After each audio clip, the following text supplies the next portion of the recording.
Bienvenidos a un viaje monumental. Uno de esos recorridos que no se hacen con los pies, sino con la mente, cuando la casa se queda en silencio y la noche parece escuchar. Hoy vamos a desentrañar los secretos y las historias de una de las civilizaciones más fascinantes, más complejas y, en cierto modo, más inquietantes que la humanidad haya conocido: los mayas. Y no hablamos solo de pirámides devoradas por la selva, ni de un calendario al que tantos quisieron convertir en profecía del 2012.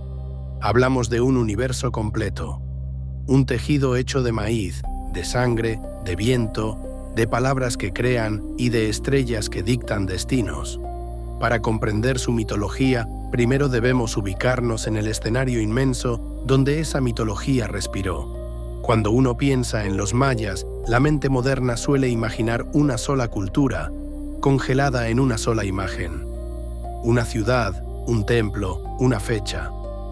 Pero la realidad maya es más rica y sobre todo más fragmentada en su forma política. Los mayas no fueron un imperio unificado como Roma, con un centro que lo ordena todo. Fueron más bien un mosaico de ciudades-estado. Reinos conectados por comercio, por alianzas rituales, por matrimonios estratégicos y a menudo por la guerra. Su extensión geográfica impresiona incluso a quien no ha visto un mapa. Ocupaban el sureste de lo que hoy es México, incluida la península de Yucatán, cubrían Guatemala y Belice y se extendían hacia zonas de El Salvador y Honduras. Imaginen un territorio mayormente cubierto por selvas densas, donde cada camino es humedad y piedra caliza, donde el verde es un techo vivo y el suelo parece tragarse lo que el hombre construye si el hombre deja de sostenerlo. Allí, la vida era una negociación constante con la naturaleza, con el agua que desaparece bajo la tierra, con la lluvia que llega como salvación o no llega como sentencia, con el calor que no perdona. Su historia, además, se divide en grandes periodos, y entender esa cronología importa, porque la mitología, aunque conserva su núcleo, se manifiesta de maneras distintas en cada era, como una misma melodía tocada con instrumentos diferentes. El período clásico, aproximadamente del 250 al 900 después de Cristo, fue el tiempo de las grandes metrópolis y del brillo intelectual. Tikal, con sus templos levantándose por encima del dosel de la jungla como dedos de piedra buscando el cielo. Palenque, con la majestuosa tumba de Pacal, donde la muerte fue escrita como ascenso. Copán, famosa por sus estelas y su arte dinástico, donde cada rey es una fecha y cada fecha es una cuerda atada al cosmos. Fue una época de esplendor en conocimiento. Desarrollaron el sistema de escritura más sofisticado de las Américas, un dominio astronómico que aún hoy asombra, y matemáticas que incluían el concepto del cero mucho antes de que Europa lo normalizara. Luego vino lo que llamamos el colapso del clásico. En un lapso relativamente breve, quizá entre 100 y 150 años, muchas de las grandes ciudades del sur fueron abandonadas. Los patios se quedaron sin pasos, los templos sin humo de incienso. Es un misterio que fascina a arqueólogos desde hace décadas. ¿Sequías prolongadas? ¿Sobrepoblación? ¿Conflictos internos que se devoran a sí mismos? Probablemente una combinación de varios golpes, no uno solo. Pero atención, los mayas no desaparecieron. No se desvanecieron como una leyenda. Cambiaron el foco. El centro de gravedad se trasladó hacia el norte, a Yucatán, y allí comenzó el período posclásico, desde alrededor del 900 hasta la llegada de los españoles. En ese tiempo, ciudades como Chichén Itzá y Mayapán tomaron protagonismo, y es también en ese periodo cuando algunas de las fuentes clave para conocer su mitología, como el Popol Vuh, alcanzan su forma escrita. Ahora bien, ¿por qué la mitología no era para el maya un simple conjunto de cuentos? Porque en el mundo maya, religión y realidad no eran dos cosas separadas. No existía una frontera clara entre lo sagrado y lo profano. No había vida cotidiana por un lado y lo espiritual por otro. Cada acto, plantar una semilla de maíz, trazar una fecha en el calendario, coronar a un rey, tenía implicaciones cósmicas. El mundo no era un escenario inerte, era un ser vivo, con pulso, con hambre, con necesidad de ser sostenido. Antes de acomodarte del todo, tómate un segundo para acompañar este viaje como corresponde. Deja tu like, suscríbete y cuéntame en los comentarios desde dónde me escuchas y qué hora es para ti. Siempre me ha parecido fascinante ese mapa invisible de voces nocturnas, una comunidad dispersa por el mundo, unida por el deseo de saber mientras el sueño se aproxima. Yo soy Susurros del Pasado, y mi objetivo es que este relato te sumerja en una experiencia íntima, lenta y envolvente, como si la historia misma te hablara al oído mientras la noche hace su trabajo. La mitología maya explicaba el porqué y el cómo. Explicaba por qué el sol, Kinich Ahau, debía morir cada noche y renacer al amanecer. Explicaba por qué los reyes debían practicarse sangrías rituales para que la lluvia de Chak cayera sobre los campos de maíz. Explicaba por qué el tiempo no era una línea, sino una carga viva sostenida por dioses, un peso que debía ser equilibrado para que el mundo no se deshiciera. Y en el corazón de esa visión hay una idea inquietante. Los dioses crearon al ser humano no para darle un paraíso, sino para recibir alimento. No alimento de pan o de carne, sino esencia vital, sangre, sudor, esfuerzo, tiempo. El ser humano era, en cierto modo, el encargado de mantener el universo funcionando. Comprender esa interconexión profunda y también la vastedad de una civilización que duró miles de años y cubrió un territorio inmenso es fundamental. Solo así podremos sentir que lo que vamos a contar no son fábulas antiguas, sino leyes internas de un universo completo. Esa necesidad de mantener el orden cósmico a través del ritual es la que da sentido a las grandes pirámides, a la astronomía precisa y, por supuesto, a la epopeya de los héroes gemelos, aquellos que definieron el destino de la humanidad. Y ahora dejemos la vista panorámica. Pasemos del mapa general de la civilización maya a su corazón narrativo. Si queremos comprender su universo, debemos comenzar por su Biblia, su Génesis, su obra cumbre, el Popol Vuh. Su nombre, en quiché, suele traducirse como Libro del Consejo o Libro de la Comunidad, pero es más que un libro, es testamento filosófico, histórico y mitológico del pueblo quiché, uno de los grupos mayas más influyentes de las tierras altas de Guatemala. Es fascinante pensar cómo llegó hasta nosotros. El Popol Vuh que leemos hoy no es una antigüedad tallada en piedra. Es, en realidad, un acto de sincretismo y resistencia. Durante generaciones, la historia fue oral, memorizada, recitada por sacerdotes narradores, pronunciada ante la nobleza quiché como quien enciende una llama para que no muera. Con la llegada de los conquistadores europeos, desde 1524, esa tradición fue amenazada. Evangelización, destrucción, persecución cultural. Y entonces ocurrió un gesto de ingenio y valentía. Poco después de la conquista, de forma clandestina, un escriba quiché, cuya identidad sigue siendo un misterio, tomó una decisión crucial. Transcribió la historia sagrada usando la herramienta de la nueva era. El alfabeto latino traído por los españoles. Fue un riesgo enorme, un modo de encapsular identidad frente a la posibilidad real de aniquilación cultural.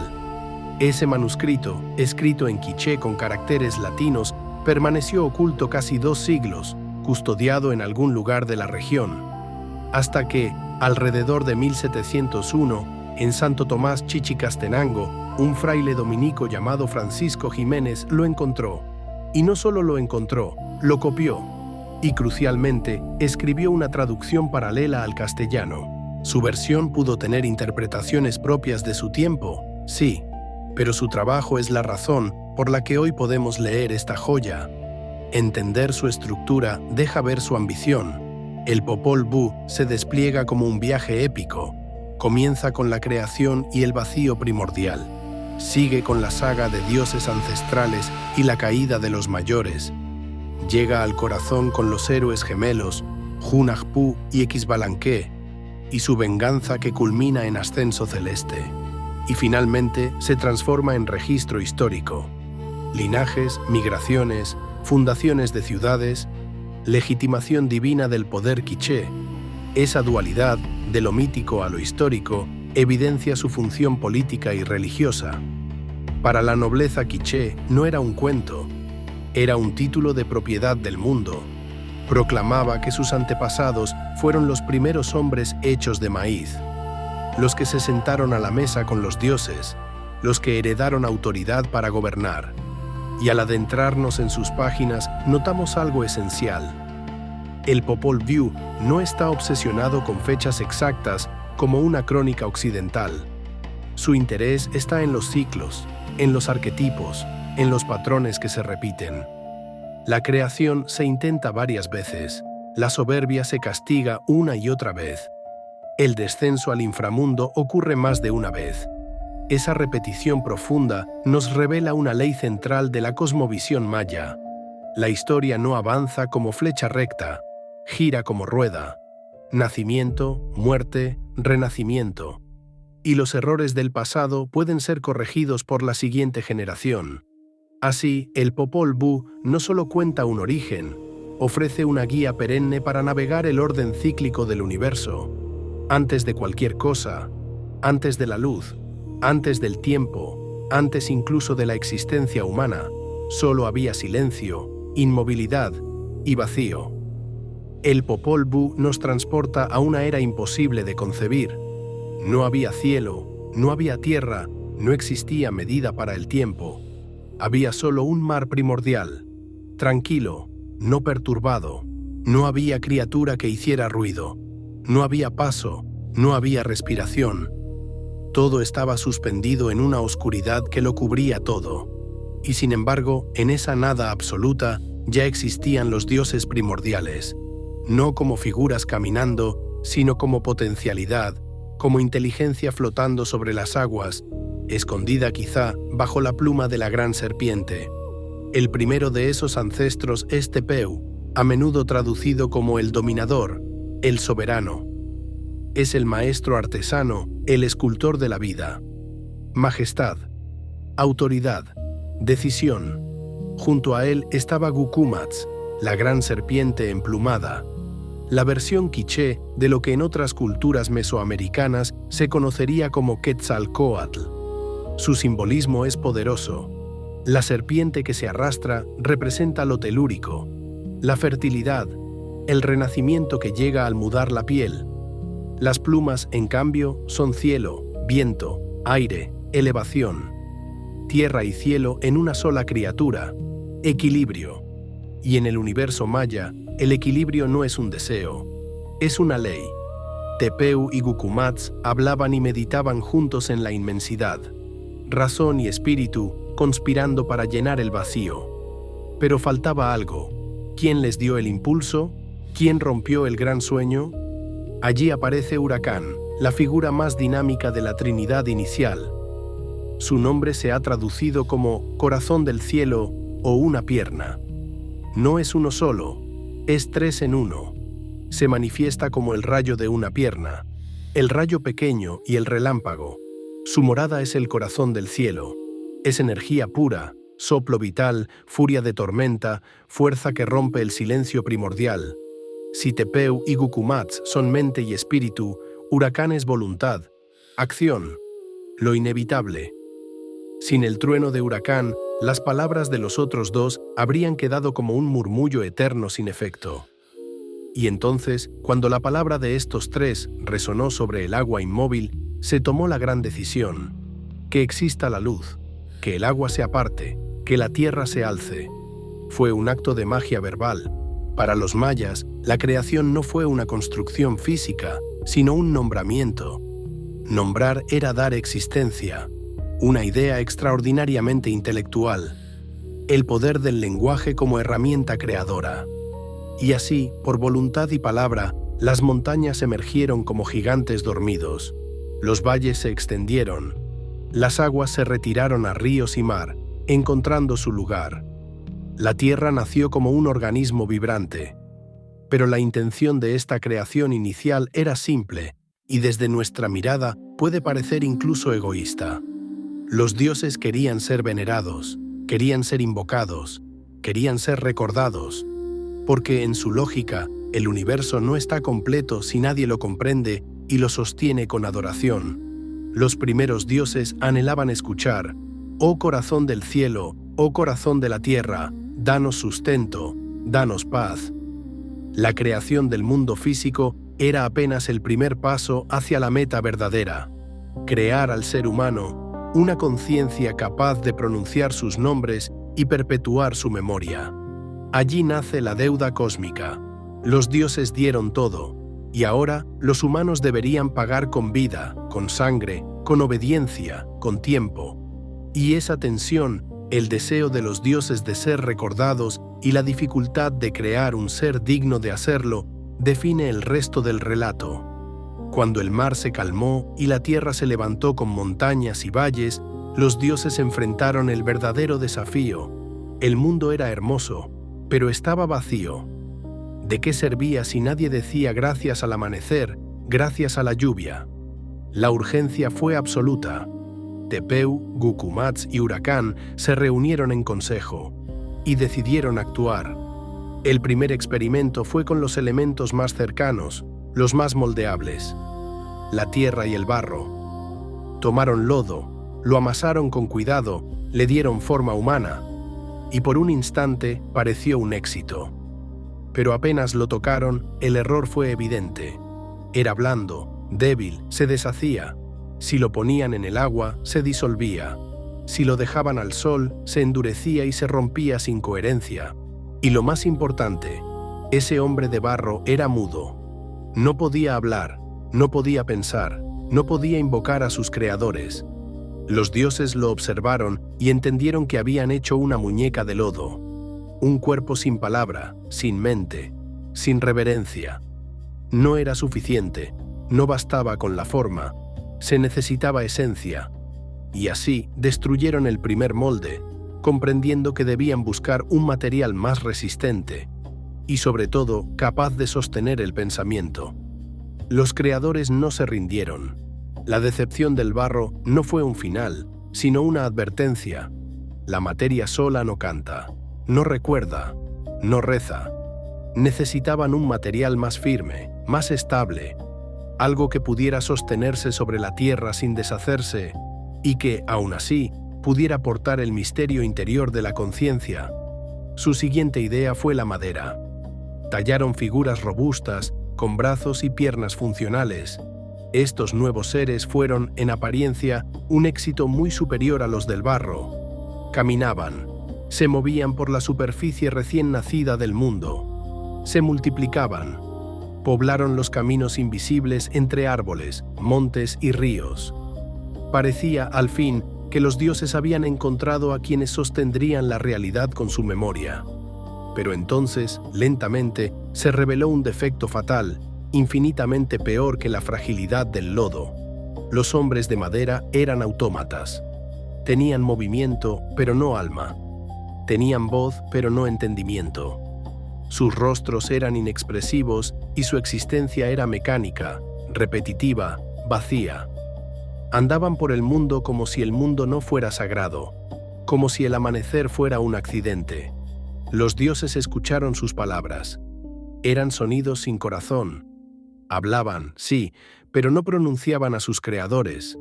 No se inclinaban. No daban gracias. No decían: Tepeu, Gucumatz, gracias por la vida que nos diste. Y en el universo maya, donde el equilibrio depende de la reciprocidad, una creación que ignora a su creador no merece permanecer. Los dioses sintieron una decepción que se transformó en furia cósmica. Se consultaron, y Huracán, corazón del cielo, desató su poder. Entonces vino la inundación. Una tremenda agua cubrió la faz de la tierra, un diluvio que no era solo castigo, sino corrección del orden. El mundo se volvió líquido, y en esa violencia los autómatas de madera fueron arrasados. Se levantaron contra ellos los animales, las herramientas, incluso las piedras. Aquello es una de las imágenes más extrañas y poderosas. El entorno entero, la materia misma, rebelándose contra una humanidad sin alma. Y cuando el diluvio amainó y el mundo volvió a ordenarse, los pocos hombres de madera que sobrevivieron a la catástrofe fueron transformados en monos. Según el Popol Vuh, esa es la razón por la cual el mono se parece al hombre. Es una burla, una caricatura triste del humano fallido, un recordatorio viviente de lo que sucede cuando se tiene cuerpo sin entendimiento ni reverencia. Dos fracasos monumentales: barro, demasiado débil; madera, demasiado vacía. Los dioses comprendieron que el problema no era la forma, sino la esencia. El hombre tenía que ser hecho de algo nutritivo, resistente, sagrado, algo que fuera vida y promesa a la vez. Y entonces, como en los mitos donde la naturaleza susurra la solución cuando los dioses se estancan, aparecieron los 4 animales mensajeros: el gato montés, el coyote, el perico y el cuervo. Ellos mostraron el camino, ellos señalaron la fuente, el maíz. Y es difícil exagerar lo que significa el maíz en Mesoamérica. No era solo alimento, era estructura del mundo. El maíz germina, se alza, da fruto y muere para volver a nacer. Encierra el ciclo de vida, muerte y resurrección. Es, por decirlo de un modo sencillo, una religión plantada en la tierra. Los dioses, junto a las abuelas creadoras, Ixpillacoc y Ixmucané, los grandes ancestros, tomaron maíz blanco y maíz amarillo, lo molieron con sabiduría antigua, lo mezclaron con agua, y con esa masa crearon la carne y la sangre. Esta vez, los seres que surgieron no eran barro blando ni madera hueca. Eran perfectos. Tenían pensamiento, entendimiento, visión. Podían hablar y, sobre todo, podían glorificar a quienes los hicieron. Sin embargo, el éxito fue tan grande que se volvió peligroso. Los primeros hombres de maíz veían demasiado, comprendían demasiado. Podían mirar lejos, casi como los dioses, y esa cercanía asustó a los creadores. Un ser humano demasiado sabio podría no honrar, podría rivalizar, podría desafiar.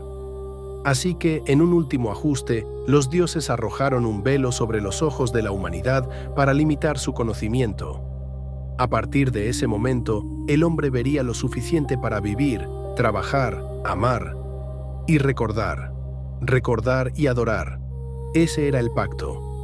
Este origen explica la conexión espiritual profunda del maya con el campo y con la mazorca. Si la carne del hombre es maíz, su destino está ligado a la tierra. Si el maíz muere, el hombre muere. Si el hombre olvida, el maíz deja de crecer.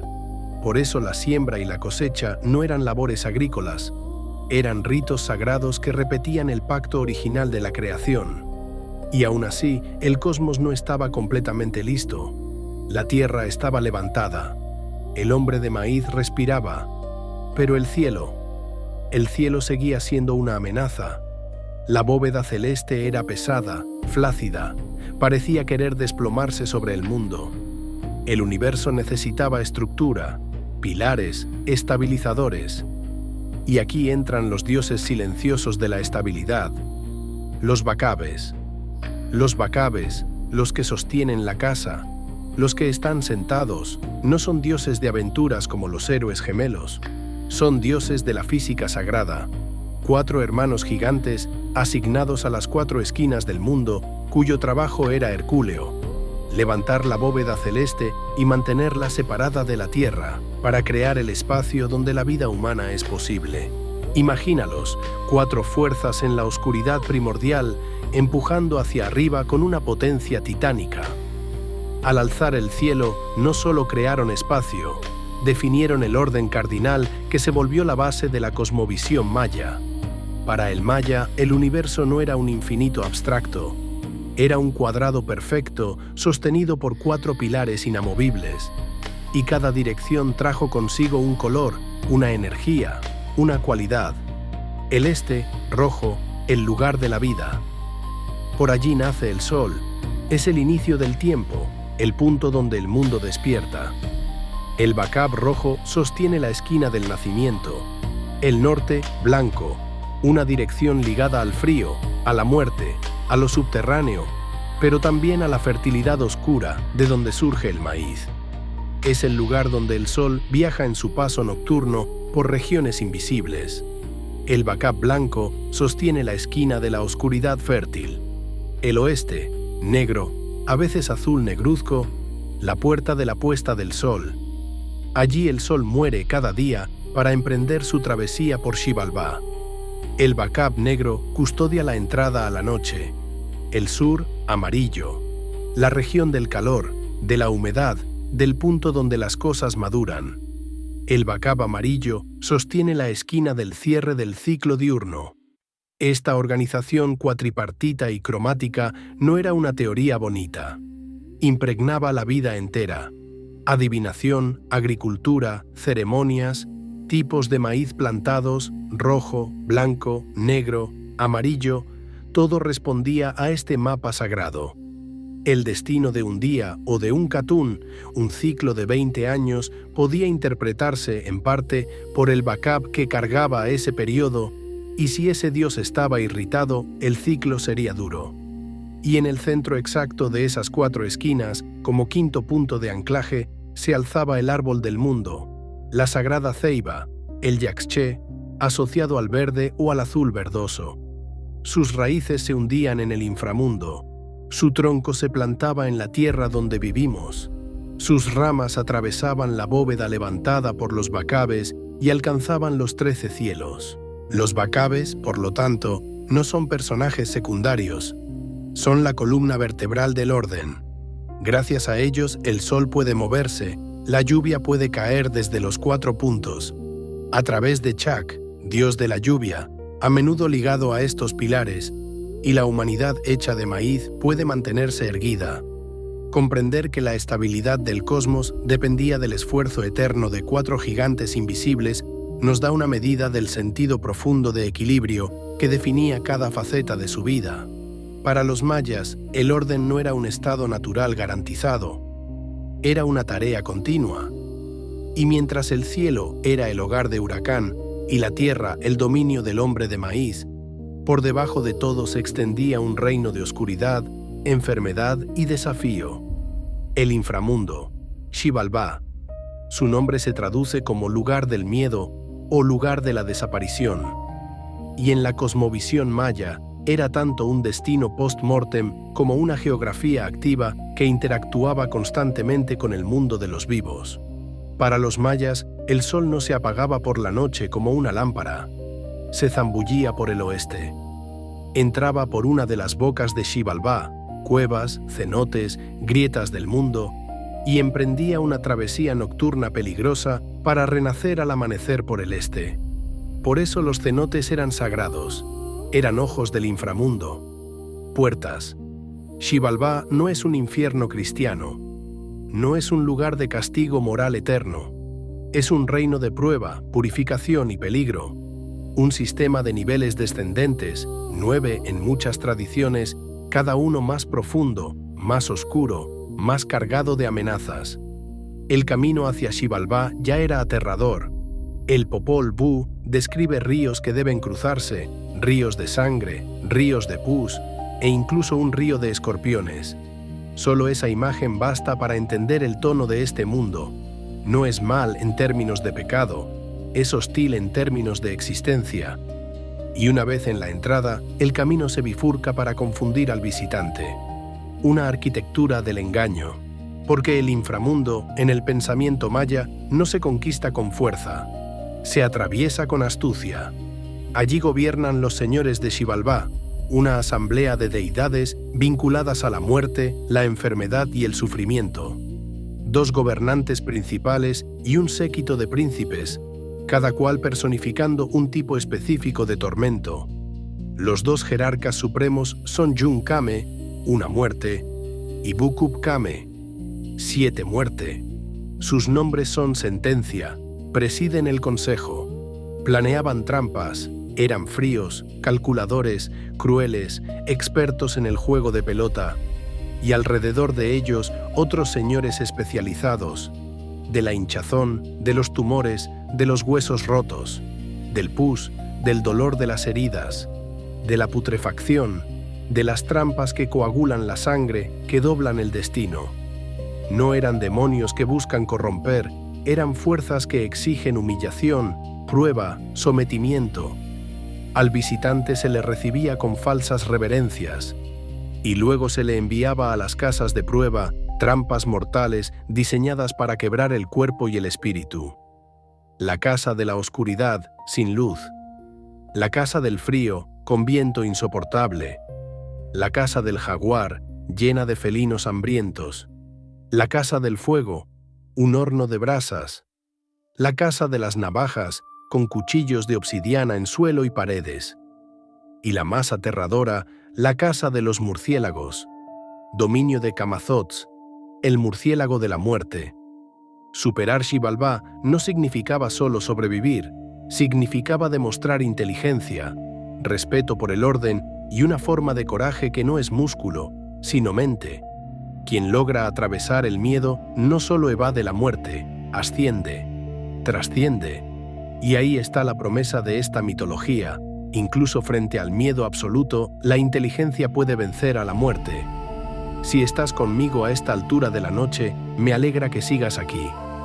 Soy susurros del pasado y deseo construir una comunidad enorme de personas que amamos las noches y el saber. Personas conectadas por ese impulso íntimo de comprender más para vivir mejor y para no repetir los errores antiguos. Si puedes, suscríbete. Comparte este relato con alguien que también respire curiosidad. Y si de tu generosidad nace un súper gracias, este humilde narrador lo recibe como se recibe el fuego en una cueva. Con respeto. Ahora sí, sigamos. El universo está estable. El hombre de maíz respira sobre la tierra. Pero la paz es ilusoria. La creación no fue el final, sino el inicio de una lucha por el equilibrio. Y nuestra saga épica no comienza todavía con los gemelos famosos. Comienza con su padre y su tío, Hun-Hunahpu y Bukub-Hunahpu, nombres que repiten el signo de un día del calendario sagrado, el Tzolk'in. Esa repetición no es decorativa, nos dice que estos seres estaban íntimamente atados al tiempo y al destino. Eran hijos de los abuelos creadores. En la tierra, su propósito era el arte, grandes músicos, flautistas, cantantes, pero sobre todo jugadores consumados del juego de pelota. Y el juego de pelota, Pok-Tapok, no era un deporte, era un ritual.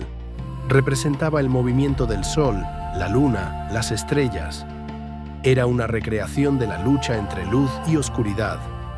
Hun-Hunahpu y Bukub-Hunahpu jugaban con una pasión feroz en su cancha sobre la tierra. Y el sonido, el golpe de la pelota de hule, el eco de los cuerpos, el grito, atravesó las capas del mundo. Resonó hacia abajo. Llegó al corazón del inframundo. Los señores de Xibalbá, Yun-Kame y Bukub-Kame habitaban el silencio. Y el ruido alegre de la vida en la superficie fue para ellos un insulto, una provocación intolerable. Así que enviaron mensajeros, 4 lechuzas veloces, portadoras de una orden de citación. Los hermanos debían descender a Xibalbá para jugar contra los señores en su propia cancha. No era una invitación, era una trampa. Los jóvenes, pese a las advertencias, tomaron sus instrumentos y su pelota y emprendieron el descenso. El viaje fue un desfile de humillaciones cuidadosamente preparado. Ríos turbulentos, fangos, bifurcaciones engañosas. Y al llegar a la casa del consejo, se les ofreció un trono para sentarse, una piedra ardiente. Cayeron en la trampa. Se quemaron. La burla ya había comenzado. Luego vino la primera prueba, la casa de la oscuridad. Se les entregaron antorchas y puros de tabaco con una orden imposible: mantenerlos encendidos toda la noche sin consumirlos. Paradoja, trampa perfecta. Al amanecer, regresaron con las antorchas apagadas y los puros consumidos. Fracasaron. Y los señores de Xibalbá no perdonan la falta de astucia. Los capturaron y los sacrificaron sin siquiera permitirles jugar el partido. Sus cuerpos fueron enterrados, pero la cabeza de Hun-Hunapú fue cortada y colgada como trofeo en las ramas de un árbol seco, estéril. Y aquí la historia gira hacia lo mítico. Apenas la cabeza fue colocada en aquel árbol muerto, el árbol cobró vida. No dio hojas, dio frutos redondos y duros, jícaras, que se parecían asombrosamente a cabezas humanas. La cabeza del jugador se volvió una jícara más entre miles. La muerte transformada en semilla, el sacrificio como inicio. Los señores prohibieron a cualquiera acercarse al árbol, pero la fama de aquel árbol que daba frutos inexplicables corrió incluso por el inframundo, como viento en un lugar sin aire. El linaje parecía cortado, pero el espíritu del padre esperaba en la rama. Hemos dejado a Hun-Hunapú decapitado, su cabeza convertida en fruto, colgando en el árbol de jícaras como una semilla que se niega a aceptar el silencio. Y es justamente en ese punto, en ese cruce, donde la muerte deja de ser final y se vuelve puerta, donde el relato toma su verdadero vigor, porque el destino, cuando está escrito en el tejido del cosmos, encuentra caminos que ni los señores del inframundo pueden cerrar. A pesar de la prohibición estricta impuesta por los señores de Xibalbá, la noticia de aquel árbol que daba frutos redondos y mudos llegó a oídos de una joven doncella. Su nombre era Xkik, señora Sangre. Era hija de uno de los príncipes del inframundo, nacida dentro de la sombra, conectada por linaje con la putrefacción y el miedo, y sin embargo, atraída por la maravilla como si una chispa de la superficie se hubiera encendido dentro de ella. Desafiando la orden de su padre, Xkik se acercó al árbol, y al contemplar aquellos frutos, se preguntó en voz alta, con la inocencia peligrosa de quien no entiende que en Xibalbá hasta un deseo puede ser una condena. ¿No es un deleite lo que ha producido este árbol? ¿Debo morir para poseer un fruto de él? En ese instante, el cráneo de Hun-Hunapú, oculto entre las jícaras, indistinguible a simple vista, le habló. Le dijo que aquellos frutos no eran comida, sino advertencia, que en su interior no había carne, sino hueso y sabiduría, y la voz no sonó como un lamento, sino como una certeza antigua. Intrigada, Xkik extendió la mano. Entonces ocurrió lo impensable. La cabeza escupió sobre la palma de la joven. No fue un acto de burla ni de violencia, sino un acto de procreación mítica. Aquello no era simple saliva, era esencia vital, espíritu, la fuerza interior de un héroe sacrificado. Penetró la piel como si la palabra misma pudiera fecundar. La mano quedó limpia de inmediato, pero la muchacha sintió un escalofrío que le atravesó el cuerpo y descendió hasta el vientre. Xkik había sido fecundada, y este es uno de los núcleos más universales y a la vez más profundamente mayas del Popol Vuh, la idea de que la semilla de la vida no puede ser destruida por la muerte, que el destino, cuando ha sido decretado, puede saltar de la sangre a la palabra, de la palabra a la carne, incluso dentro del reino del miedo. Pero Xibalbá no tolera anomalías. Cuando el embarazo de Xkik fue descubierto, estalló la cólera. Los señores del inframundo la sometieron a juicio. Ella negó haber conocido a hombre alguno. Y en ese mundo, donde la obediencia es ley y el control de los cuerpos es dominio de los poderosos, la sentencia fue inmediata: muerte. Ordenaron que su corazón fuera extraído y llevado ante los señores como prueba de sacrificio. Sin embargo, Xkik, que ahora llevaba en sí una vida destinada a traer luz, recurrió a la única arma que puede perforar incluso el inframundo: la astucia. Pidió a los mensajeros que la conducían al sacrificio que no la mataran. Les ofreció, en su lugar, una sustancia mágica de la selva, la savia de un árbol que destilaba un líquido espeso y rojizo. Esa savia se coaguló, se endureció, tomó forma y se convirtió en una masa que parecía un corazón palpitante. Los mensajeros llevaron el falso corazón a los señores de Xibalbá. Ellos lo quemaron, convencidos de que consumían la prueba de su justicia. Y el humo ascendió perfumado, como si la vida se burlara del juicio de la muerte.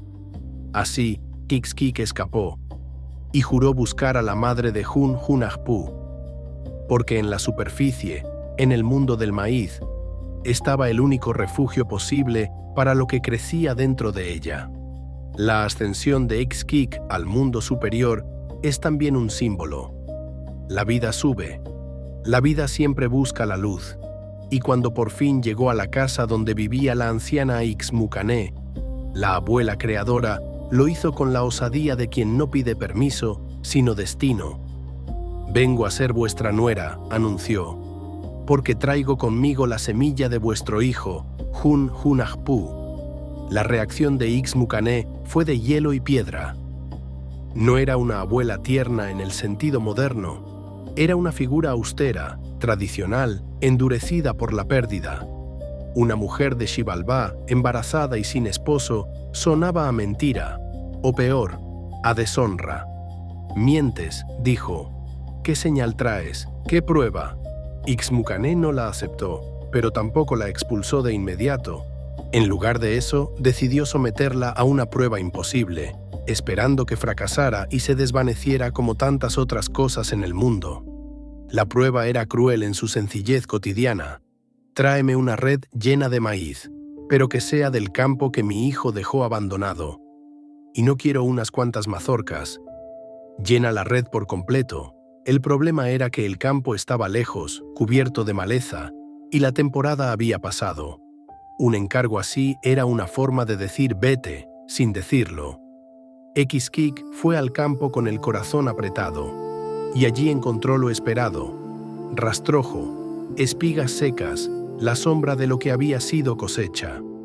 Desesperada, invocó a los dioses creadores y a las deidades guardianas del maíz, y en respuesta a su fe, la esencia sagrada de lo seco se manifestó. Tomó los cabellos secos del maíz, los ató, y la magia convirtió el abandono en abundancia. Mazorcas doradas surgieron donde solo había ruina. Llenó la enorme red como quien llena el futuro. Cuando regresó, Ixmucané quedó muda. Ese milagro era una prueba que no podía falsificarse. Nadie podía arrancar maíz del vacío sin ayuda de lo divino. La anciana comprendió, a regañadientes, que la muchacha decía la verdad. La semilla de Hun-Hunahpu estaba creciendo en su vientre, y así Ix-Kik, señora Sangre, fue admitida en la casa. Pronto dio a luz a los gemelos destinados a reordenar el cosmos, Hunahpu y Exbalanqué. Pero no creas que el nacimiento de héroes trae de inmediato paz. En el Popol Vuh, incluso la grandeza comienza en la incomodidad, como si la vida tuviera que aprender primero a resistir antes de poder vencer. Los gemelos crecieron bajo el resentimiento. Ixmucané, aunque los había aceptado, guardaba aún una aversión antigua hacia la madre y hacia todo lo que venía de Xibalbá.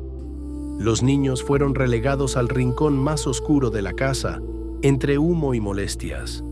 Y los medio hermanos mayores, los primeros hijos de Hun-Hunahpu, los despreciaban con celos. Los sometían a vejaciones constantes, les imponían trabajos, los humillaban, los trataban como si fueran un error. Pero Hunahpu y Exbalanqué no eran simples niños, tenían astucia. Tenían una chispa que no venía solo de la sangre, sino del destino. Cansados de la crueldad, idearon un plan. Engañaron a sus medio hermanos para que fueran al campo a buscar pájaros. Y cuando treparon a un árbol para alcanzarlos, los gemelos hicieron que el árbol creciera sin fin, elevándolos hasta dejarlos varados, temblando, suspendidos como insectos en el cielo. Los hermanos, aterrados, rogaron ayuda. Entonces los gemelos les dijeron: «Bajen por el cordón de sus taparrabos, pero no miren hacia abajo». Y como suele ocurrir con los soberbios, miraron, y al mirar, el destino los atrapó. Fueron transformados en monos. Así, su humillación quedó sellada en carne. Se unieron al destino de los autómatas de madera, recordándonos que en este universo, la falta de entendimiento y el orgullo siempre acaban en caricatura. Con el hogar purificado, los gemelos quedaron libres para enfrentar amenazas mayores. Porque la soberbia no vive solo en una casa, vive en el mundo. La gran amenaza que asolaba la superficie era Bukub Kakix, 7 Guacamayo, una criatura gigantesca, un dios falso que se había autoproclamado sol y luna de la tierra. Llenaba el mundo con su orgullo, ocupando el lugar que aún no le correspondía a la verdadera luz. Bukub Kakix era la personificación del narcisismo. Sus ojos brillaban como piedras preciosas. Sus dientes relucían con incrustaciones de jade. Sus plumas parecían oro y plata. Y en su voz había una presunción intolerable. Yo soy el sol, yo soy la luna.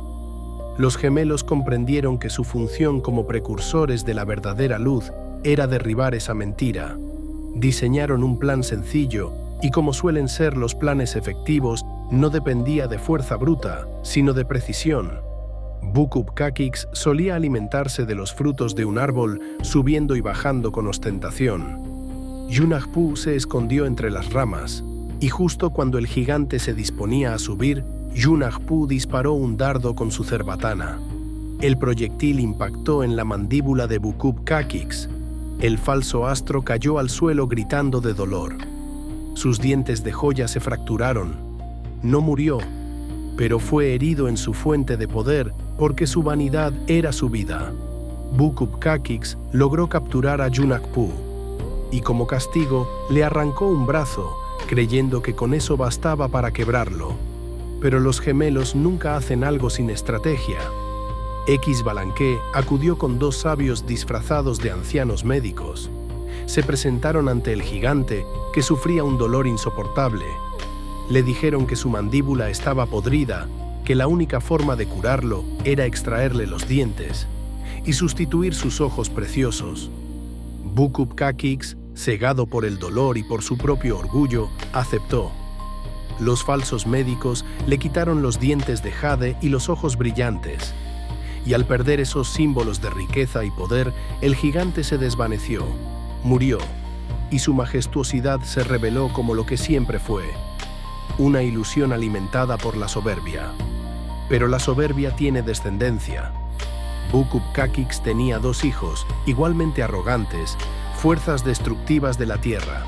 El primero, Sipagna, el constructor de montañas. Un gigante de fuerza descomunal, orgulloso de ser el creador de los montes.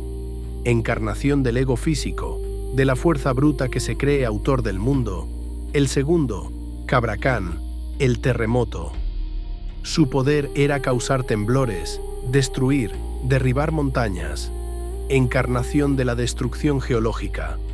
Los gemelos sabían que no vencerían a estas criaturas a golpes. La fuerza contra fuerza es el idioma del gigante. Ellos usarían otro lenguaje, el de la inteligencia. Contra Sipagna se hicieron pasar por cazadores y le pidieron ayuda para cargar un enorme cangrejo al fondo de un barranco. Sipagna, hambriento de demostrar poder, se lanzó sin dudar. Y allí, los gemelos provocaron el derrumbe de una montaña sobre él. Resistió, porque era gigante, pero finalmente quedó inmovilizado, petrificado, transformado en montaña. Su jactancia quedó silenciada dentro de la piedra. Contra Cabracán, la estrategia fue similar. Le prometieron un banquete, un pájaro exquisito asado. La condición era que debía escalar una montaña inaccesible para cazarlo. Mientras subía, los gemelos mezclaron yeso y tierra blanca en la carne del ave. Cabracán comió con avidez, y la tierra lo debilitó, lo adormeció, paralizando su fuerza. Cuando cayó dormido, lo ataron y lo enterraron, sellando bajo la tierra el poder que quería quebrar la tierra. Estas victorias en la superficie no fueron solo eliminación de peligros, fueron entrenamiento cósmico. Los gemelos aprendieron el arte de vencer con estrategia, preparando su mente para el enfrentamiento definitivo, Xibalbá, porque la verdadera deuda aún no estaba pagada. Su padre seguía decapitado en la memoria del inframundo, y la justicia en el Popol Vuh no es venganza por emoción, es reordenamiento del equilibrio. Y así, después de purificar el mundo superior de la soberbia encarnada, el escenario quedó listo para el descenso inevitable. Los gemelos debían ir a Xibalbá, no como víctimas, sino como sentencia. Tras purificar el mundo superior de la soberbia, derribando al falso astro y enterrando a los gigantes que se creían dueños de la montaña y del temblor, el destino se cerró como un círculo, porque todo lo que hicieron arriba era, en el fondo, un ensayo para lo que debían hacer abajo. Hunahpu y Xbalanque no se conformaban con restaurar el orden en la superficie. Su propósito más profundo era la venganza ritual, la redención del destino de su padre y de su tío. Sabían que la fuerza y la habilidad en el juego de pelota no bastarían. Habían aprendido de los errores de Hun Hunahpu y Bukub Hunahpu. En Xibalbá, el músculo es un idioma inútil. Allí manda la trampa. Allí manda la burla. Allí manda la inteligencia. Así emprendieron el descenso. Pero esta vez, el descenso no fue una caída. Fue una preparación consciente, un viaje calculado como si cada paso estuviera escrito con anticipación en la piedra del tiempo. Cruzaron los ríos del horror sin ser corrompidos, el río de sangre, el río de pus, las aguas que no son agua sino enfermedad. Y cuando llegaron a la entrada del inframundo, no avanzaron como lo hicieron sus predecesores, ciegos y confiados. Los gemelos enviaron primero a un explorador, un mosquito. Sí, un insecto mínimo, casi invisible, convertido en la herramienta perfecta para derrotar a quienes se escondían detrás del engaño. El mosquito voló hasta la casa del consejo, donde los señores de Xibalbá aguardaban con sus máscaras de poder. El insecto picó a uno por uno, y cada señor, al sentir el dolor pequeño y punzante, gritó su nombre. Ahí está la clave. En Xibalbá, conocer el nombre real es conocer la esencia. Y los gemelos, al escuchar desde la sombra, aprendieron exactamente a quiénes enfrentaban. Cuando fueron llamados, los señores habían preparado la primera humillación. Los maniquíes, figuras de madera sentadas como si fueran jerarcas, un teatro para confundir al visitante y hacerlo inclinarse ante lo falso. Así cayó el padre. Así comenzó su ridículo. Pero Hunahpu y Xbalanque no saludaron a los muñecos, saludaron a los verdaderos. Salud, Yun Kame. Salud, Bukub Kame. Y pronunciaron correctamente los nombres de aquellos que creían gobernar sin ser nombrados. El consejo se tensó. En la oscuridad, incluso los dioses del miedo sienten un estremecimiento cuando la trampa no funciona. Entonces intentaron la segunda humillación, la banca ardiente. Les ofrecieron el trono, que no era trono, sino piedra de fuego. Los gemelos se negaron con calma. Dijeron que ese asiento no les correspondía, que no era digno de ellos ocupar lo que no les pertenecía, y así evitaron el dolor, el ridículo, la quemadura que era sello de derrota para los ingenuos. Los señores, frustrados, se vieron obligados a llevarlos al juego. Pero antes, porque Xibalbá siempre exige una cuota, debían enviarlos a las moradas de prueba. Las casas. Las cámaras diseñadas no solo para matar, sino para quebrar el espíritu y convertir al héroe en llanto. La primera fue el eco directo del fracaso del padre, la casa de la oscuridad. Les dieron una antorcha de pino y 2 puros de tabaco. La orden era perversa. Debían mantenerlos encendidos toda la noche sin consumirlos. Lo imposible de lo imposible, donde Hun Hunahpu y Bukub Hunahpu fallaron por simpleza, Hunahpu y Xbalanque respondieron con el arte del engaño, el tipo de inteligencia que el universo maya admira, la que crea ilusión para sostener vida. Sustituyeron el fuego real con luz viva de la selva, luciérnagas, insectos luminosos, plumas brillantes. Hicieron que la antorcha pareciera arder sin arder. Rellenaron los puros con pequeñas chispas vivas para simular brasa sin consumir tabaco. Al amanecer, devolvieron los objetos intactos. La oscuridad había sido engañada. Los señores apretaron los dientes invisibles de su furia y los enviaron a la siguiente, la casa de las navajas, obsidiana viva, cuchillos en suelo, techo y paredes, moviéndose, chocando entre sí como si la casa respirara filo. Era una cámara que no necesitaba guardias. El aire mismo cortaba.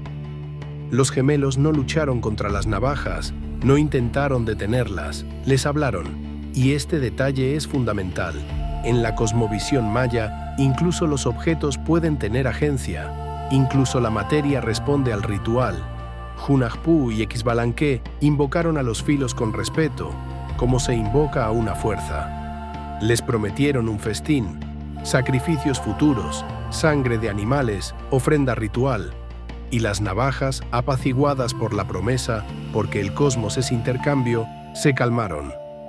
Los gemelos pasaron la noche ilesos en medio del peligro. Luego vino la caza del jaguar, rodeados de grandes felinos hambrientos, ojos como brasas, garras esperando el mínimo temblor. Ahí los gemelos recurrieron al ingenio práctico. Les dieron huesos, les dieron carne, saciaron a los jaguares y el hambre que mata se convirtió en sueño. Los felinos se durmieron, y los gemelos durmieron también, en el corazón de la bestia. Después, la casa del fuego, un horno abrasador, brasas, aire imposible. Allí mostraron dominio sobre los elementos o quizá algo más inquietante, una calma absoluta que no se rompe. Pasaron la noche como si el fuego no fuera enemigo, como si la voluntad fuera un abrigo más fuerte que las llamas. Pero el clímax de las pruebas llegó con la casa más letal, la que incluso el oyente siente como un zarpazo en la nuca. La casa de los murciélagos, Tzotzilhaja, una cámara oscura donde el aire es ala, donde cuelga Camazotz, el murciélago de la muerte, y donde legiones de murciélagos asesinos cortan cabezas como si cortaran fruta madura. Los gemelos se protegieron escondiéndose dentro de sus cerbatanas. Allí esperaron, quietos, hasta que llegara el amanecer. El plan era perfecto, resistir la noche y salir cuando la luz debilitara la casa. Pero la impaciencia es una grieta incluso en el héroe. Cerca del alba, Hunahpu, ansioso por saber si el mundo superior ya recibía la luz, asomó la cabeza. En ese instante, Camazotz se lanzó. Un golpe, una decapitación, y la cabeza de Hunahpu fue arrancada como una ofrenda instantánea. Los murciélagos la llevaron triunfalmente al campo de pelota para que los señores la usaran como bola del juego. La burla estaba completa. El hijo repitiendo el destino del padre, la cabeza convertida en instrumento, el héroe reducido a objeto. Por un momento, la historia parece inclinarse hacia la tragedia. Pero no termina allí. Xbalanque, solo, no se quebró, no gritó, no se rindió ante el pánico. Tomó el control con frialdad y llamó a los animales de la selva como aliados. Pidió ayuda a una tortuga. Y aquí ocurre un acto de magia que es también una lección. En el mundo maya, la vida se reordena por transformación. La muerte no se niega, se negocia. Xbalanque transformó a la tortuga en una cabeza de reemplazo y la colocó sobre el cuello decapitado de su hermano. Y Hunahpu volvió a levantarse, vivo, como si el universo mismo hubiera decidido que la noche aún no podía ganar. Cuando los señores de Xibalbá llegaron al campo de pelota, vieron a dos gemelos de pie. Y en la cancha, ese espacio donde la cosmología se hace carne, empezó el partido. Los señores lanzaron la pelota, la cabeza de Hunahpu. Querían humillar, distraer, hacer que el juego se convirtiera en ritual de derrota. Pero los gemelos jugaron no solo con habilidad, sino con sentido, con intención cósmica. En el momento preciso, Xbalanque ejecutó una jugada para recuperar la cabeza real. La tortuga, la cabeza falsa, fue expuesta, descartada, y la verdadera volvió a su lugar. La resurrección se consumó dentro del drama. El inframundo había intentado repetir su chiste favorito, y los gemelos lo convirtieron en victoria. Habiendo superado las casas de prueba, habiendo cruzado la muerte misma y regresado, los gemelos comprendieron que no bastaba con ganar un partido y marcharse. La venganza por Hunahpu y el reordenamiento cósmico exigían una jugada final: aniquilar la soberbia de los señores de la muerte para que Xibalbá perdiera su dominio sobre el destino. Y para lograrlo idearon un espectáculo. se disfrazaron de mendigos, de artistas errantes. Llegaron ante Xibalbá ofreciendo un show de prodigios.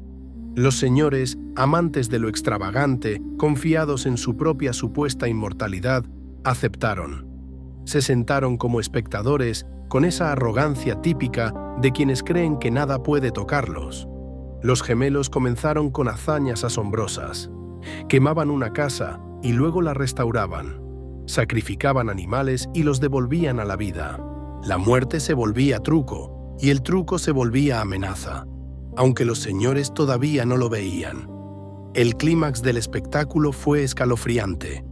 Hunahpu sacrificó a Isbalanque, lo cortó en pedazos y luego lo resucitó completamente ileso mediante la magia de la palabra y el rito. Los señores se inclinaron hacia adelante, fascinados. La vanidad les susurró una idea fatal: si ellos pueden morir y volver, nosotros también. Y así cayó Xibalbá en su propia soberbia. Ordenaron a los gemelos que hicieran el mismo truco con Yun Kame y Bukub Kame, los jerarcas supremos del inframundo. Los gemelos no dudaron. Los sacrificaron, los decapitaron, les arrancaron el corazón, ejecutaron el rito con precisión de cuchillo y silencio. Y cuando llegó el momento en que el público esperaba el regreso, la resurrección, el milagro, Hunahpu y Exbalanque se negaron, no los devolvieron. La muerte de los señores fue permanente. El resto de los señores menores, aterrados ante la súbita caída de sus líderes, se humillaron. El poder del inframundo se quebró como una vasija antigua. Xibalbá no desapareció, porque la muerte no desaparece, pero quedó herida, domesticada, limitada. Ya no podía reclamar el dominio absoluto sobre el equilibrio del mundo. Entonces los gemelos declararon su identidad. Revelaron que eran los hijos de Hunahpu, aquellos a quienes Xibalbá había intentado borrar. Recuperaron espiritualmente la memoria del padre y del tío, y sellaron la venganza no como rabia, sino como restitución del orden. Tras derrotar a la muerte, regresaron al mundo superior, pero no como simples mortales. Su destino no era quedarse entre fogones y milpas, era ascender. Subieron por el eje del mundo, por el árbol sagrado, atravesando capas del cielo, y allí se transformaron en astros. Hunahpu se convirtió en el sol, el rostro ardiente que recorre el firmamento. Kinich Ahau. Exbalanque ascendió después como la luna, o, en algunas lecturas como Venus, luz hermana que vigila la noche cuando el sol desciende. Y en ese cierre, la mitología maya establece tres modelos esenciales: el sacrificio y el renacimiento. La vida no es línea, es ciclo. El padre muere, su esencia engendra a los hijos mueren simbólicamente y vuelven para restaurar el cosmos. La sabiduría sobre la fuerza, no ganan por músculo, sino por astucia, por leer el engaño, por usarlo contra el engañador. El ciclo día-noche. El sol no se apaga. Desciende a Xibalbá cada noche y regresa victorioso al amanecer, repitiendo la epopeya una y otra vez. La saga no se recuerda como cuento, sino como promesa. Por oscura que sea la noche, la luz siempre vuelve. Ya conocimos a Huracán flotando sobre el mar primordial junto a Tepeu y Gucumatz, empujando la primera creación con el trueno de su voluntad. Pero su papel en la mitología maya, especialmente en la tradición quiché del Popol Vuh, no se agota en ese instante inaugural. Huracán es tormenta, viento y fuego. Es el motor del universo, la fuerza que no solo inicia, sino que corrige, sacude y obliga a la realidad a seguir moviéndose. Su nombre, una pierna o corazón del cielo, resuena también en nuestra lengua moderna. De él proviene el término que usamos para los ciclones tropicales. Y eso no es casualidad. Para el pensamiento maya, la tormenta no es un capricho meteorológico. Es una voluntad que se manifiesta. Huracán no es un dios único en sentido simple. Es una tríada, un poder triple con manifestaciones distintas que actúan como una orquesta. Los mayas entendían que una tormenta nunca es una sola cosa. Es fuego en el cielo, luz que hiere, viento que arranca, agua que cae como juicio o como salvación. La primera manifestación es el gran rayo, el rayo de fuego, una fuerza destructiva, el golpe directo de autoridad. Cuando el universo debe ser purificado, cuando la soberbia de los autómatas de madera o el orgullo de los gigantes amenaza el equilibrio, esta chispa divina enciende el castigo. No solo destruye, santifica. El fuego ritual en la ceremonia es también purificación. Así, el rayo es una herramienta de corrección. El segundo aspecto es el rayo pequeño, la fuerza que acompaña al acto inicial, la luz que sigue al impacto, el eco de la autoridad. Si el primer rayo es el golpe que parte el cielo, el segundo es el mensaje que se extiende, el aviso que reverbera para que nadie pueda decir «no lo vi». Y el tercer aspecto es el más enigmático, el rayo de una pierna, el viento organizado, el movimiento invisible que empuja nubes, que arma el caos en forma de espiral, que decide por dónde caerá la lluvia y por dónde se quebrarán los árboles. Esta, una pierna, puede simbolizar velocidad, o también un pilar único que conecta cielo y tierra, una columna de energía por la que la voluntad desciende. La presencia constante de Huracán subraya una verdad. El universo maya no es estático, es un sitio de cambio violento y cíclico. Huracán no es solo destructor, es agente de transformación. Él es caos que, paradójicamente, garantiza orden. La vida se estanca, la soberbia se acumula, el mundo se duerme, y Huracán lo sacude para que recuerde su deuda. En ese sentido, Huracán es la voz de la voluntad. Tepeu y Gukumats planean, Huracán ejecuta. Él es el mandato que se vuelve clima, y por eso el miedo reverencial, no el miedo cobarde, sino el miedo que enseña humildad, es una pieza esencial de la religión maya. Después del trueno, volvamos a la luz. El sol, Kinich Ahau en yucateco, señor del rostro solar, es quizá la deidad más visible y poderosa del panteón. No era solo un cuerpo celeste, era energía vital. Su iconografía es inconfundible. Un rostro a veces con ojos marcados, con signos solares, con la presencia de una autoridad que quema y da vida al mismo tiempo. Para los mayas, el sol es un viajero incansable. Su recorrido se divide en dos esferas. En el mundo superior, el día, Kinich Ahau emerge por el este. Ese momento del amanecer no es solo luz, es orden. Es el instante en que el cosmos confirma que el equilibrio sigue en pie. Pero al caer la tarde, el sol se sumerge por el oeste. Y ahí comienza lo verdaderamente mítico, la travesía nocturna por Xibalbá. El sol no descansa, lucha, desciende al lugar del miedo, enfrenta fuerzas de muerte y regresa al amanecer. Cada salida del sol es una victoria. Por eso Kinich Ahau está íntimamente sincretizado con Yunajpú, el héroe gemelo que venció a Xibalbá. Yunajpú es el prototipo del sol. Cada atardecer recuerda su descenso, cada amanecer repite su triunfo, y frente al calor del sol está la luna, Ixchel. Su nombre se asocia al arco iris, al tejido, a la señora de los ciclos. Y como la luna cambia, Ixchel tiene múltiples facetas. Es una deidad compleja, más amplia que la imagen simplificada de diosa suave. En una de sus manifestaciones benevolentes, Ixchel es patrona del parto y la curación.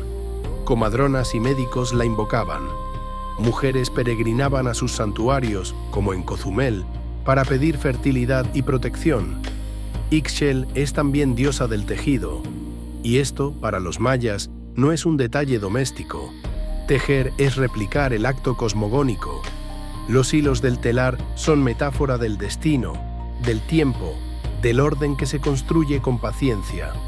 Pero Ixchel tiene un rostro temible, diosa del diluvio, de la inundación, representada a veces como una anciana que vuelca cántaros de agua sobre la tierra.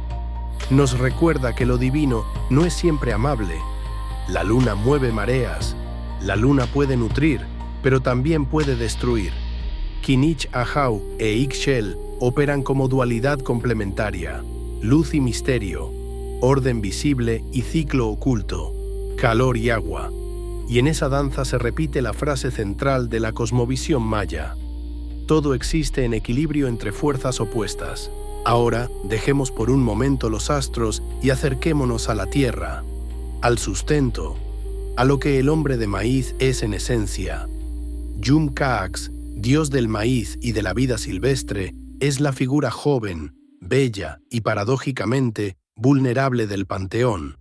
Su nombre se traduce a veces como Señor de los bosques o Señor de la tierra viva. Pero lo esencial es esto: Él es alimento, sangre y carne de la humanidad. Porque recordemos el núcleo teológico. El hombre no solo come maíz, el hombre es maíz. Yum-Kaax suele representarse como un joven imberbe, atlético, con tocado donde brotan mazorcas tiernas. Su belleza no es simple estética, es fragilidad, porque la vida agrícola depende de algo que puede fallar.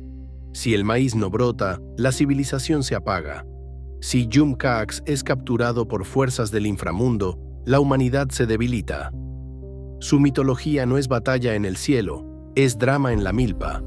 El descenso, cuando la semilla se entierra, el dios muere simbólicamente. Desciende a la oscuridad, a una Xibalbá agrícola, donde la humedad, los insectos, la podredumbre y el azar intentan devorarlo. La semilla en la tierra es el dios sometido. La resurrección. Cuando la lluvia llega, cuando Chak abre el cielo, el brote emerge. Ese brote no es planta, es triunfo. Es Yum-Kaax regresando. El sacrificio, la cosecha es corte. El dios debe ser segado para alimentar a la humanidad. Pero esa muerte no es tragedia, es transformación prometida, porque la semilla vuelve a guardarse, lista para repetir el ciclo.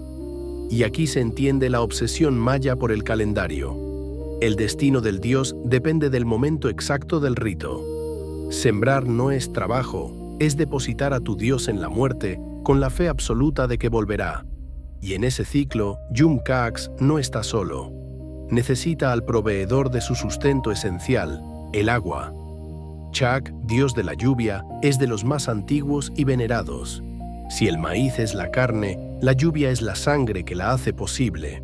Chak se representa con rostro reptiliano o anfibio, nariz larga, colmillos curvos y a menudo porta un hacha con la que golpea nubes para producir trueno y rayo. Chak vive, según la imaginación ritual, en cuevas y cenotes, lugares donde el mundo se conecta con el inframundo y con las aguas subterráneas. Por eso los cenotes no eran solo fuentes, eran bocas sagradas. Y por eso en lugares como el cenote sagrado de Chichén Itzá se hicieron ofrendas intensas, incluso humanas, como ruego por la lluvia necesaria. Y aquí es clave una distinción. Huracán es la tormenta violenta, el agente purificador que destruye para corregir. Chak es la lluvia fertilizante, la que sostiene la creación existente. Ambos pertenecen al cielo, pero cumplen roles distintos en el equilibrio. Hasta ahora hemos rozado dioses enormes, creación, astros, agricultura.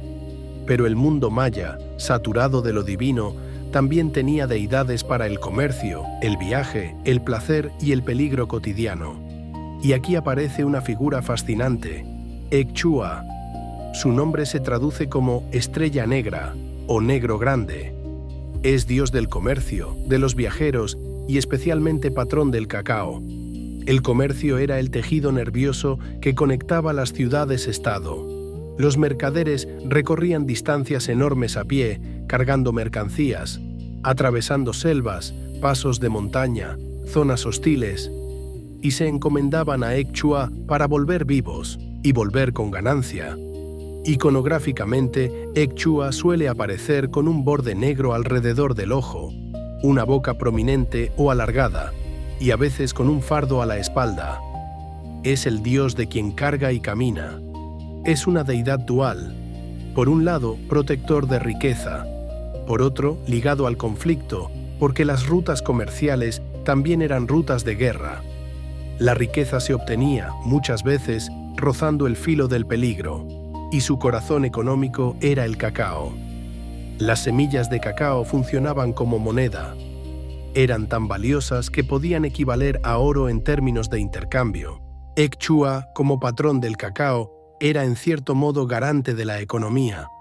Y el ritual del comercio era un pacto. Si llegabas y vendías, debías cumplir la ofrenda. Un mercader que no honraba a Ek Chua arriesgaba perder su fortuna o perder su vida en el siguiente camino. Y no termina ahí. Incluso la muerte, incluso lo que hoy nos sorprendería, tenía patronos. Ixtab, diosa del suicidio por ahorcamiento, era representada con una cuerda al cuello. Lejos de ser demonio, era patrona de una muerte considerada ritual y honorable. Quienes morían así, según ciertas creencias, iban directamente al cielo, junto con mujeres muertas en el parto y guerreros sacrificados. No glorificaba el sufrimiento, ofrecía una vía rápida de trascendencia para quienes sentían que su misión había concluido. En el universo maya, la forma de morir podía ser una llave.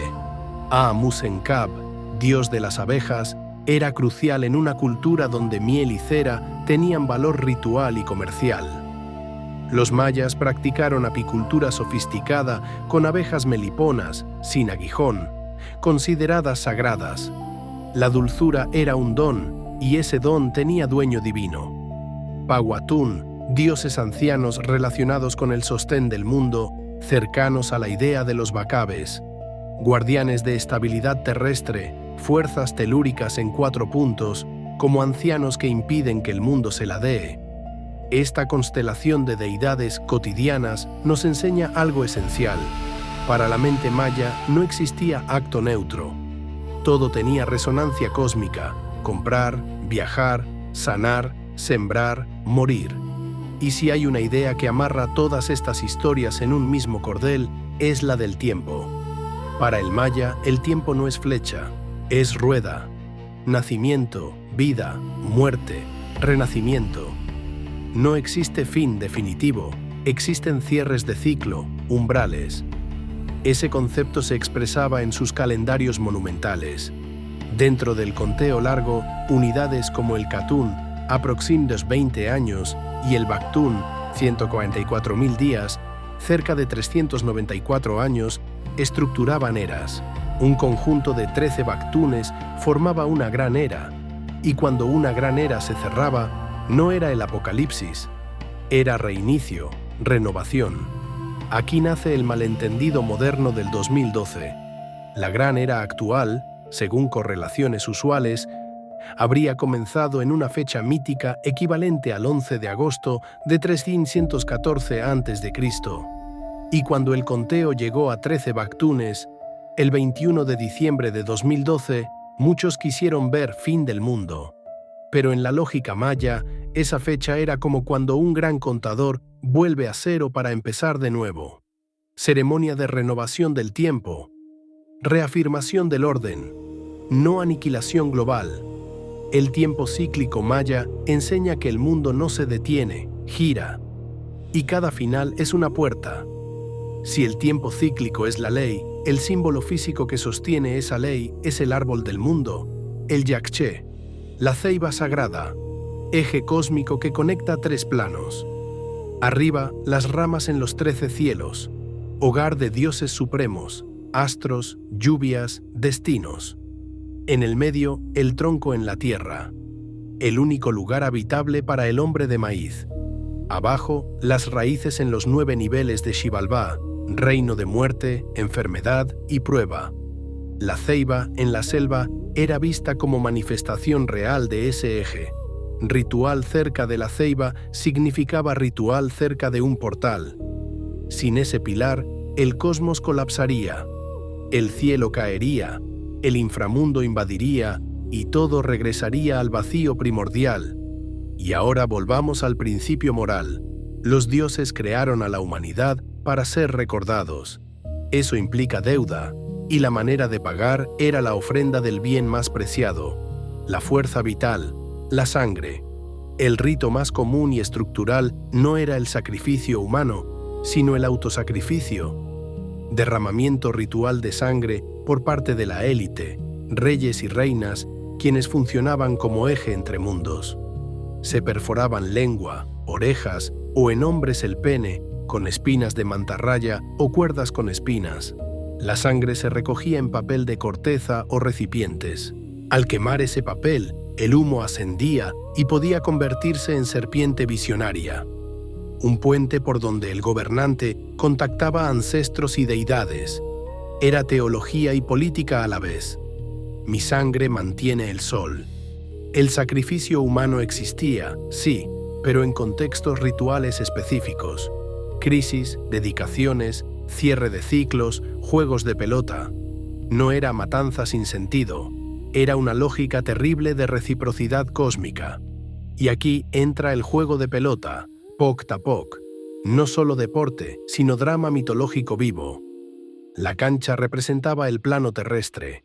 La pelota simbolizaba el sol que debe mantenerse en movimiento. Cada partido reenactuaba la lucha de Hunahpu y Exbalanque contra Xibalbá. El sacrificio asociado era culminación del drama. La sangre alimentaba a la tierra para asegurar que el ciclo continuara, que el maíz brotara, que el sol regresara. En una cosmovisión donde todo depende del equilibrio, se necesitaban intermediarios, quienes supieran leer el tiempo y negociar con lo invisible. El Ach-Kin, sacerdote del sol, tiempo, era guardián del calendario. Tzolkin, de 260 días, Hab, de 365, y el conteo largo. Interpretaba augurios, aconsejaba reyes sobre guerras, siembras, matrimonios. Dirigía rituales públicos y junto a él, el men o chamán, curandero comunitario, más cercano a la gente, experto en plantas, diagnósticos espirituales, limpieza ritual, comunicación con espíritus locales. Si el Ach-Kin regulaba el destino de la ciudad, el men ajustaba el destino del individuo. Y lo más impresionante, esto no es solo pasado. La mitología maya no está muerta en piedra. Sigue viva en comunidades indígenas de México y Centroamérica. Persisten rituales agrarios, veneración a la ceiba, chamanes que curan con herbolaria y oración. El cristianismo se mezcló con lo ancestral creando sincretismos, pero el núcleo permanece. El hombre sigue siendo maíz, la vida sigue siendo pacto y el cosmos sigue siendo diálogo. La influencia de esta mitología se extiende más allá de su tierra. Arte, arquitectura, literatura, cultura popular. El Popol Vuh, traducido a muchos idiomas, se compara con grandes textos fundacionales. Los gemelos, Xibalbá, el tiempo cíclico, reaparecen en novelas, cómics, juegos, películas, arquetipos que siguen respirando, y si hay una enseñanza final, un susurro que atraviesa todo, es la necesidad del equilibrio. Vida contra muerte, creación contra destrucción, hombre contra dioses, no como rebeldía, sino como responsabilidad. El sol debe morir cada noche para renacer. Huracán destruye para que el ciclo se renueve.